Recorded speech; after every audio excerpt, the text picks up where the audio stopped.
Words Read, a Mount Rainier National Park production in celebration of the National Park Service Centennial. 2016, National Park Service Centennial. The arrowhead emblem of the National Park Service Mount Rainier, a mountain, a meadow. What is it that we really enjoy about national parks? The outdoor experience? Viewing wildlife and wildflowers. The dramatic scenery. Nature. The wilderness. In 2016, the National Park Service celebrates its centennial. 100 years of ensuring quality outdoor experiences that make a national park so different from any other natural area. Titles read, Changing Times, Protecting Mount Rainier. A forest, a meadow dotted with wildflowers. Along a path, visitors stroll. By preserving the quality of the park's natural resources, Mount Rainier National Park strives to bring enjoyment of this place to all for generations to come.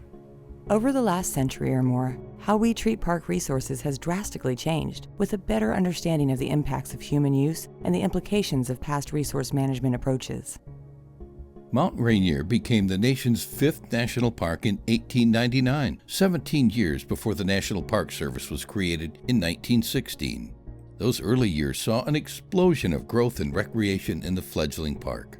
By 1904, developments in transportation brought a new visitor to the park, the day user.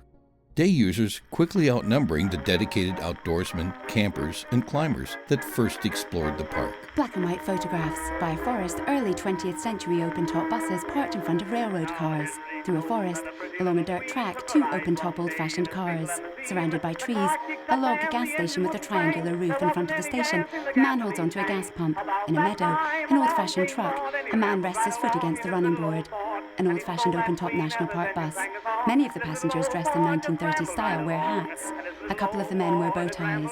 A 2-story wooden building in front of the building. An old-fashioned open-top bus full of visitors. Alongside a forest, 5 old-fashioned buses. On a meadow, surrounded by trees, historic buses, horse-drawn carriages and horseback riders.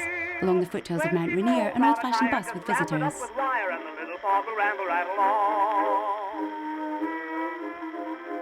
During these early years, park administrators focused not so much on protecting the natural resources that were attracting so many new visitors, but on building facilities to support those visitors. Day users were not as satisfied with roughing it in tents, so hotels and day lodges were built in the subalpine meadows. Roads were carved through the old-growth forest with bridges stretching across glacier-fed rivers. At the foot of the Nisqually Glacier, a bridge. Words read the Nisqually Glacier. By the bridge, an old-fashioned car with a few people. One major threat to this new development was fire, which also destroyed the beautiful forests that appealed to visitors. Instead of managing fires as a natural part of forest systems, it became a primary goal to stop all forest fires in the park completely. In 1907, Superintendent Allen started developing the trail system, primarily to allow rangers to get to forest fires faster in order to fight them. Ironically, an improved trail system also brought more people, one of the main causes of fire to Mount Rainier's forests. A tree. 2 men wield a saw through the tree trunk. Practices that hurt the park's natural environment also included the logging of trees that were dead, damaged, or too old, removing an essential component of forest ecosystems. Old trees serve as nurse logs, feeding the next generation of forest saplings and provide food and home for insects and animals. In a forest, a bear. Large predators like bears and mountain lions were hunted, and several mining claims were allowed to operate on park land. Into the side of a mountain, a railroad track disappears into a mine entrance braced with logs. Though these policies are seen as harmful to the environment today, they were the first attempts to protect the park's resources according to the knowledge of the time. Across Mount Rainier, a patchwork of snow and bare rock. The creation of the National Park Service in 1916 brought new order and stability to Mount Rainier. The first park naturalist was hired. Rangers became professionalized and capable of enforcing park regulations, and landscape, road, and sanitation engineers worked to improve and expand park facilities. Views in managing natural resources also started to shift. Instead of just using resources, administrators started to think of how they could protect resources. As views of managing park resources changed, so did views of wildlife management. Hunting of predator species was halted in 1924, in part due to a growing understanding and appreciation of wildlife as part of the natural environment. However, wildlife viewing was also growing as a popular park attraction, sometimes at the cost of the animal's health and the visitor's safety.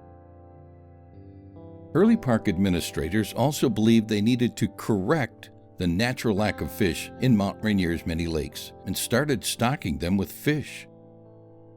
The understanding that lakes could have healthy ecosystems without fish was not realized for decades to come. Other policies of the previous era were not as quick to change. A wave of fires in the park during the late 1920s reinforced the policy of completely suppressing all forest fires. However, the study of how to best fight forest fires led to some of the first scientific research conducted in the park. Other early research included the first glacier surveys in the 1920s, with yearly glacier recession surveys starting in 1933. Black and white photographs across rocky terrain, horseback riders. On a mountain slope, a group of visitors holding walking sticks sit on rocks. Along the banks of a river, a man fishes and a woman reads. At the foothills of the mountain, horseback riders stand behind a wooden fence. On the fence, a sign reads, Skyline Trail, Rainier National Park. Attached to a car, a tent. In front of the car, a couple sit around a picnic table. At the foothills of the mountain, a meadow speckled with trees, cars and tents. More and more visitors flocked to see the wildflower meadows, often camping, horseback riding, and hiking with little regard to trampling vegetation. During the 1930s, park concessioners even built a golf course in the Paradise Valley. This growing impact of visitors on subalpine meadows sparked the first plant and meadow surveys in the park in the 1940s and 50s. On a meadow, a young girl sits in the grass among wildflowers. She holds up a picked flower. Visitors and administrators started to see Mount Rainier National Park not just as a place for recreation, but also as a place for education. People started coming to the park to learn, leading them to think about the value of Mount Rainier's natural resources in a new light. The Wilderness Act of 1964 introduced the idea of recreational carrying capacity, the levels of recreational use an area can withstand while providing a sustained quality of recreation. People realized that the natural beauty that so attracted them to places like Mount Rainier was being damaged by human use and required protection if it was to be maintained. This view brought another shift in the management of Mount Rainier National Park. Due to the Wilderness Act, the park was zoned for different types of use. The front country, with buildings, roads, and car camping, was less protected than the more pristine back country, where the goal was to minimize human impact. This allowed for a balance in the goals of the park, permitting visitor recreation, but also protecting the park's natural resources as much as possible. Limiting visitor use wasn't possible in certain areas like Paradise and Sunrise. Decades of visitors left their mark on the park's delicate subalpine meadows, leaving them a shadow of their former glory. If future visitors were to enjoy the same quality of experience as those first visitors to the park, the meadows needed to be restored. In a meadow, a path. Alongside the path, jute cloth covers patchy grass. The first park greenhouse was built in 1974, allowing thousands of new plants to be restored in areas damaged from visitor overuse. Across a gentle slope, a wide strip of jute cloth runs vertically over the terrain. Two men crouch down over the cloth. On the ground, branches hold down a piece of jute cloth. Additional legislation in the 1970s, including the Clean Air Act, the Clean Water Act, and the Endangered Species Act, also brought a new resolve and dedication to scientific research in the park. From the 1970s into the 1980s, scientists coming to the park started to study mountain goats, reptiles, amphibians, endangered birds like the spotted owl, and other species. A study of native fish finally led to the end of stocking park lakes in 1972. On the mountain, two men, one man holds a camera. Mount Rainier is also a volcano. During this time, a partnership with the United States Geologic Survey led to the first comprehensive study of the mountain's volcanic activity and geologic history. A boulder. A man faces the boulder holding a rock pick. The policy towards forest fires finally started to change as well. Instead of preventing all fires, Mount Rainier National Park started allowing some natural-caused fires to exist. Fires started by people or fires that could harm people or property were still suppressed. But this was the start of a new way of thinking of wildfire as a natural part of a dynamic ecosystem instead of solely as a destructive force. Gathered around a wayside sign, a park ranger and visitors. One of the largest changes in resource protection was a growing awareness and involvement of visitors themselves. Volunteers started to assist with rehabilitation efforts and wilderness education. Visitor advocates encouraged the protection of Mount Rainier's natural beauty and worked to preserve it alongside park administrators. Photographs a river on the riverbank, a park ranger and visitors, Mount Rainier. Many of the challenges facing natural resource protection at Mount Rainier National Park today have existed throughout the park's history. From the first visitors coming on foot or horseback to the thousands coming to the park today, human use continues to have the greatest impact on park resource conditions. The park greenhouse grows thousands of native plants every year from seeds collected within the park. Using those plants, the Meadow Restoration Program maintains subalpine meadows in the park's most visited areas, an effort that will continue as long as visitors come to experience the meadows. Color photographs, park rangers use equipment, volunteers at the park. Advancements in technology, particularly in mapping, tracking, and data collection, allow scientists to better understand and monitor the complex ecosystems of Mount Rainier. Instead of focusing on isolated species, Mount Rainier National Park joined the National Park Service Natural Resource Inventory and Monitoring Program. Created in 1998, the program manages the long-term study and protection of park ecosystems across the country. Determined to maintain Mount Rainier's native environment, park scientists also work to detect and control invasive species, animals and plants that can be harmful to naturally occurring species. People gather around plastic bags full of weeds.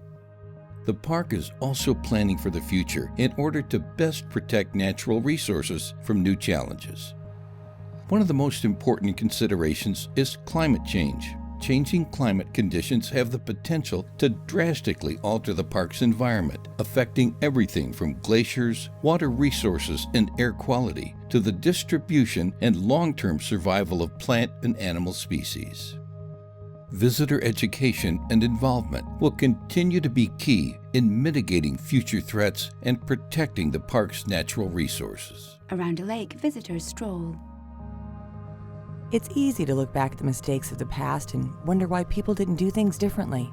Why would past park administrators allow meadow damage or hunting? Do they not care, or did they just not know better? Throughout the park's history, visitors, rangers, and resource managers deeply valued the mountain's environment and managed it to the best of their knowledge at the time. Today, we too constantly strive for ways we can do better, just as people in the park's history strove to do better. This park, its wilderness, forests, plants, and animals all still exist because of the work they did to preserve it. We are the future generation able to enjoy a quality outdoor experience because of the work of past generations. We can also make sure we are not the last generation to enjoy Mount Rainier's amazing natural resources, but that they continue to be preserved and celebrated by future generations. Credits read, music, Everybody's Got Problems That Aren't Mine, Chris Zabriskie. The Little Ford Rambled Right Along, Arthur Fields. New Boots Rag, Dr. Turtle. Sheffield Hall, Andy G. Cohen. In Paler Skies, Blue Dot Sessions. Let's Take an Old-Fashioned Walk, Billy Murray and Ada Jones. The Zeppelin, Blue Dot Sessions. Another Version of You, Chris Zabriskie. Against the Black Background, 2016 National Park Service Centennial, and the arrowhead emblem of the National Park Service, Mount Rainier.